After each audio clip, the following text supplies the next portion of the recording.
If you've been following the California, or more specifically Napa Valley wine scene for a while, you've probably heard the name Helen Keplinger. And that's because Helen Keplinger has been responsible for making some of California, and specifically Napa Valley's, most prized wines. Wines like Carte Blanche, Bryant family, and Grace.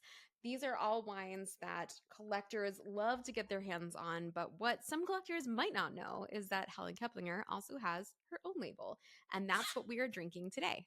This is the 2022 Vermillion, 65% coming from Paso, 21% from El Dorado County, 13% from Alisos Canyon, and 1% from good old-fashioned Napa Valley. And I should also mention, this is a blend not only of site, but also of grapes.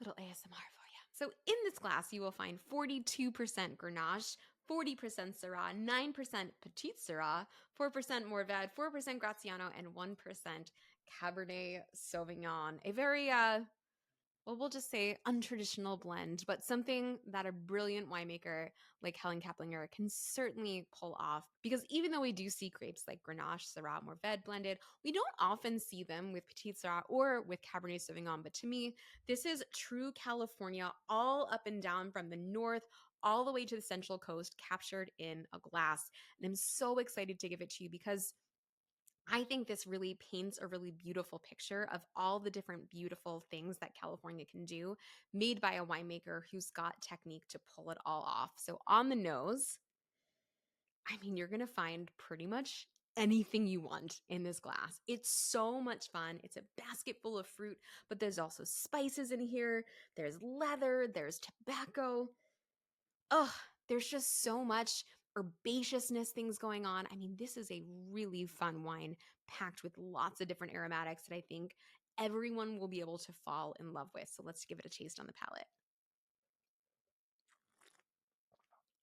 Now, I think you'd expect this wine to be massive and big, and it definitely has body to it. This is a full-bodied wine, but there's a softness to the tannins that doesn't make it feel super, super overwhelming, that gives it this really nice balance and also gives it this immediate drinkability. This is a young wine. It doesn't need aging, and it really doesn't even need decanting.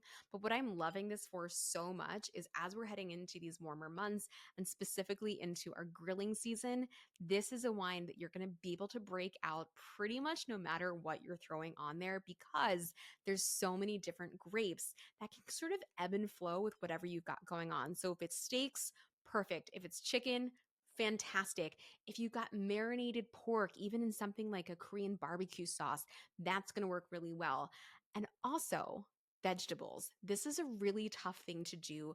Grilled vegetables don't always want to see a red wine, but I think when it's made like this, when it has a fuller body but a softer structure, and there's also all of these aromatic and flavor profiles going on in the way of herbs and spices, it really kind of allows the vegetables to shine, but also be supported by what's happening in the glass. This is such a fun wine, a drinkable wine, a party wine.